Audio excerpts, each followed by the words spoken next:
Hey, this is Andrew Lim, inviting you to go out on a limb. I'm here in Central, back in Hong Kong. I haven't been in Hong Kong since I think the protest, it was a year before COVID. So now I'm back, it's 2023, it's 5 years later.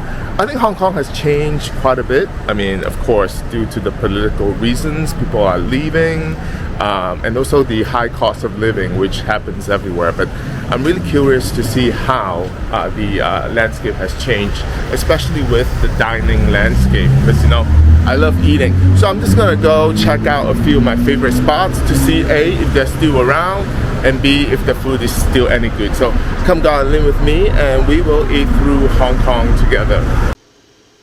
Folks, before we start, kindly hit the subscribe button and the notify button for new contents that I upload weekly. 多謝晒. So it is no doubt that the vibrant Hong Kong energy has shifted these few years. I mean, the tight shutdown during the pandemic and the new security laws passed have actually caused the exodus of expats, some back to their own countries, while actually some to neighboring Singapore. While the locals, pressed by the high inflation and weakened economy, are actually now going to border cities in China on weekends to eat and shop. But this has not really deterred me to return to one of my favorite cities in the world and visit some of my old haunts. One of them is Mark's Noodles, or Mak An Kei. So it's a noodle chain shop that has been around for over 100 years. So with several locations in Hong Kong, it is known for its wonton noodles. The location here in Central remains popular with tourists, and there's usually a line of hungry folks waiting in the front for a table. Don't worry, it's actually fast moving, so the wait usually is not that long, and be prepared to actually share a table with others. This is Hong Kong after all. I mean, tight space, populous city. I actually went with my favorite lo mein, which is equally tasty. Are you from Japan? Yeah. Which part of Japan? Tokyo. Tokyo. I was just there, on the way here. Actually, I live in Singapore. Oh, you live in Singapore now? Well, Hong Kong's better, I think. I think so, yeah. In Central, there's also another noodle shop that sells my favorite Hong Kong street cart noodles. Now, move aside ramen, udon, sukamen. Cart noodles, I think, is the real deal for the local Hong Kong people.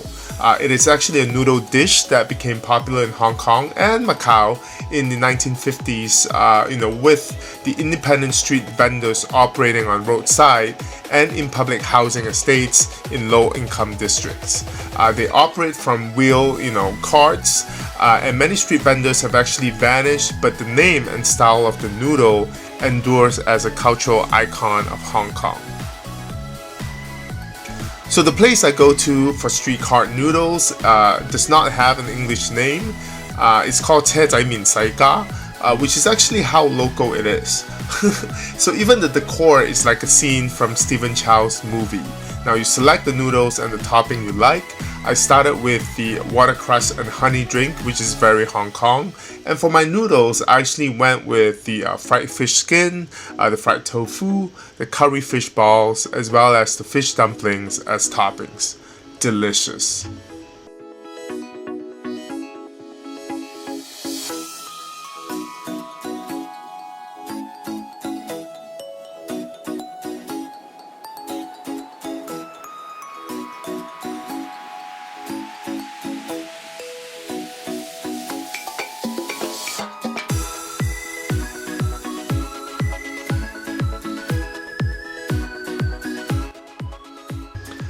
Time for dessert. Now, Tungo used to have several locations in Hong Kong, but after the pandemic, there is only one now, and it's actually located in Wan Chai. So here you can actually get all sorts of hot and cold dessert, like the black sesame paste, which is a very traditional Cantonese style dessert, mango shaved ice, but my all-time favorite here has got to be the Longan shaved ice mixed with the nata de coco, which is produced by the fermentation of coconut water with a very jello-like texture. It's just as good as I remember it.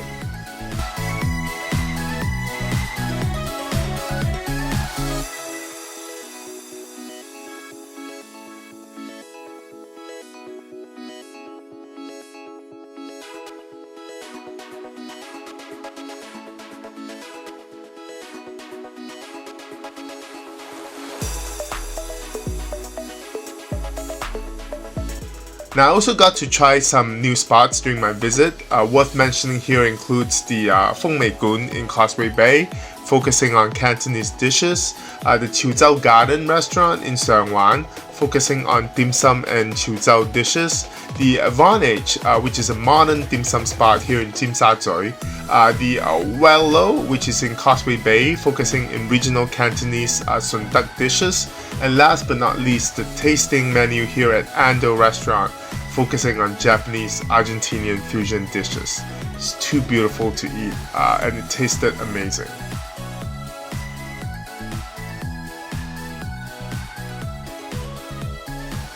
So there you have it. Hong Kong's energy may have shifted, but it is still every bit as great as how I remember it during my frequent annual visits before the pandemic. Now, one thing has remained unchanged, which is the domestic helpers taking over Central on Sundays. It's like a war zone, only much more festive if you ask me.